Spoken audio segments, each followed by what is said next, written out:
Hi everyone, it's Tracy here again from Becoming Temperance, and I am doing days 12 through 18 of Bethany's 31 Days of Tarot. Let's just get started. Day 12. The divination tools outside of tarot that you used most in 2019. Outside of tarot and oracle, I don't use any other divination tools. I don't use Lenormand, I don't use pendulums, I don't use Ouija boards. So there are no other tools outside of tarot and oracle. Question 13. Where would you like to be with your tarot practice in 10 years' time? I just want to continue to learn and grow. I am not looking to make a business out of this or anything like that, so I want to continue to use it for my own personal growth. Question 14. Do you have any tarot tattoos, art, or home decor that you want to share? Well, I do have one thing, and that is this painting, and it's an original painting. I'm trying to get the glare off of it. These are tarot card readers in Jackson Square, New Orleans, and I bought this original watercolor off of eBay. 15. What is your favorite pop culture tarot reader representation and why?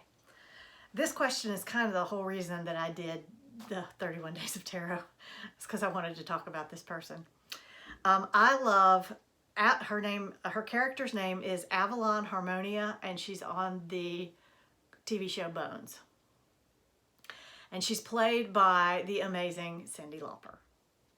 I love this character and depiction because some of the other characters on the TV show actually believed that she was a psychic, because she was a psychic. She wasn't just a tarot card reader, she was a psychic. And they believed in her abilities, and others didn't. Others believed, in empirical science, but they were always respectful to her. They might have not believed her, but they always treated her like a real viable person and someone to listen to. And on top of everything else, in Bones, she was right all the time. She was a psychic. She could tell you things that you didn't know. She was a psychic. So even if they had a hard time believing that she was a psychic on that show, they respected what she had to say because she was always so spot on right. She was never treated as a caricature or a stereotype, which is what I loved. And then, of course, she sang at their wedding, which I loved that too. And in general, Bones was really good about mixing science and faith together and not holding one above the other. And I really loved that about that show. Question 16 was to paint, draw, or collage our tarot card for 2020 and say why we had chosen that card. And I chose the card that for me was my numerological card for 2020, which is the Devil. So you can see this. So I did some collage here with some devil cards and some images that I found on the internet. And then this little statement, which I've handwritten, it's a quote from Oscar Wilde that says, "The only way to get rid of a temptation is to yield to it. Resist it and your soul grows sick with longing for the things it has forbidden itself." So I wanted to put in sort of both sides of the devil card in my collage work, in addition to, I really love, I got this, this is a barbed wire heart image that I took off the internet, and then I cut it out with an X-Acto knife and put it around this little sad girl. And then on the back, I have a Calvin and Hobbes cartoon.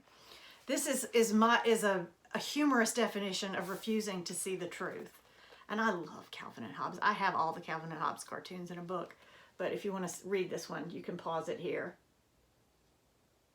It's hilarious that, he goes down the hill and he says, let's make sure we don't learn anything from this. Oh, I think I just pulled it out of the book. I had it washi taped in my journal and it just popped right out. Question 17 is, what celebrity would you read for and why? And since I don't generally read for other people, I really don't have any desire to read for any celebrity, so I'm just not interested in reading for a celebrity. Question 18, your choice for best deck for meditation journey work. And for this, I like Poppy Palin's Everyday Enchantment Tarot. And that is because in this deck, she depicts a world that I actually live in, a world that is familiar to me. And so it makes it very easy for me to step into these scenes and become a part of these scenes, because it doesn't take a great stretch to get to this world, because this is my world. This is the world I live in. It might not be the city I live in, but it is most definitely the world I live in. So I really like Poppy Palin, excuse me, Poppy. I like Poppy Palin's Everyday Enchantment Tarot for meditation and journey work in particular, when I do it. All right, that's it for this video, and I will see you in the next one. Thanks so much for watching, and have a fabulous day.